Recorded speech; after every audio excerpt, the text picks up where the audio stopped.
za ekiba kize nkyala leero ngeddaku z'omwezi 2 omwezi guno gw'okutaano njagala mpite mu mmwe okutegeeza eggwanga ng'eggye ly'eggwanga erya Uganda People's Defence Forces bwe ligenda okuwandiika amagye amapya. Okuwandiika amagye kujja kutandika nga 1 Julayi omwaka guno 2024 era kuggwe nga 14 Julayi 2024. Abaagala okuyingira amagye bajja kwetaagibwa okujja n'ebbaluwa ezibasemba okuva mu LC esooka, LC ey'okubiri ne LC ey'okusatu nga ziteekeddwako omukono oba ekinkumu ssentebe w'akakiiko ako kenjogeddeko waggulu. Okukoteka ebbaluwa okuva owa Gombolola Internal Security Officer n'owa District Internal Security Officer. Oluvannyuma tujja kwetaaga okuba nti baleese foomu zaabwe mu ofiisi ya RDC wa district mwe bava. Eyo gye bajja okuwandiikibwa abaleese empapula zaabwe ezisabwa era ttiimu za UPDF we zijja zisanga.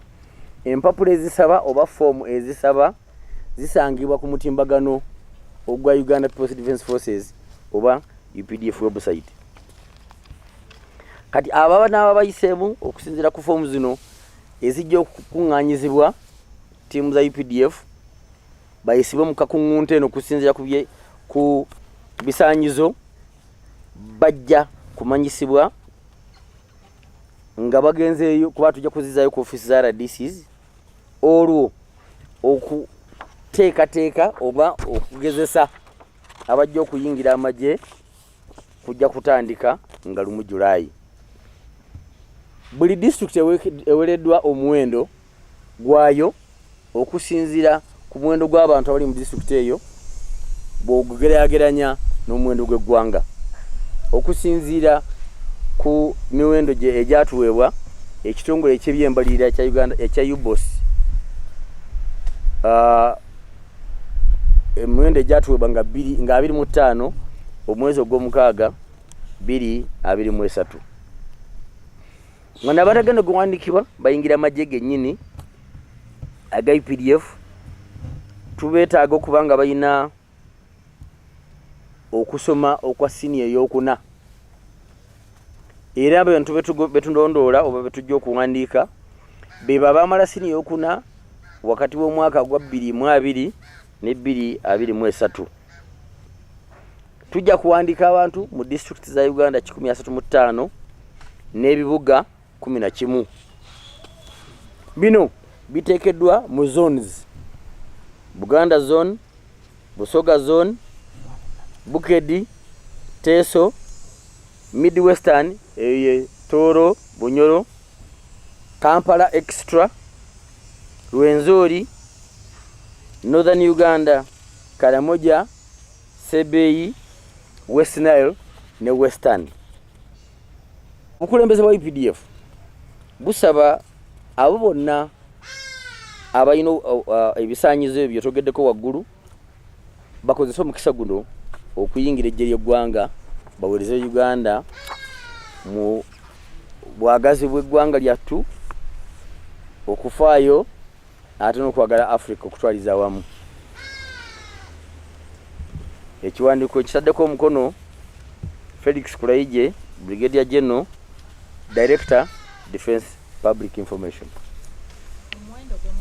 Subi bazze kunoonya mirimu nabo tumaaniriza naye bwe tutuuka eno goberera okutendekebwa kwoweereddwa ku kuyambe mulimu guno kubanga eno ewaffe obupakasi bwe bukola obuweereza bwe bukola. Jangu Yesu ze kunoonya mulimu naye beera n'omutima ogufaayo okuweereza eggwanga lyo. Nyennyabo ebbaluwa ezibasemba nazogeddeko kati okutandika lwojayo application naye kugezesebwa okugenda okukolebwa UNEXS ejja kutwala ennaku 56. Zino mwotwalidde okuzaayo empapula zo wano ffe okuziitamu ku kitebe ate oluvannyuma n'okuwandiika abo abanayiseemu mu kusunsula eraza kugezesebwa ebyetaagisa nayogedde dde ebbaluwa oteeka kuba nga oli mutuuze wa Uganda mwana enzaalwa ng'olina ekitambulisho oba endangamuntu origino etali njokeseemu oteeka kuba nga obulamu bwo oba omubiri gwo gusobola n'olwekyo tujja kugezesa mu byobulamu ne physical fitness ki obusobozi bw'omubiri gwo emyaka wakati wa 18 n'22 okuva 18 mpaka aba 22 owa 23 tututawaanya ngambye okusoma senior yakuna ate tusaba wenga wayita okubala n'Olungereza muli muyita Oluzungu jobera Olurasha si Luzungu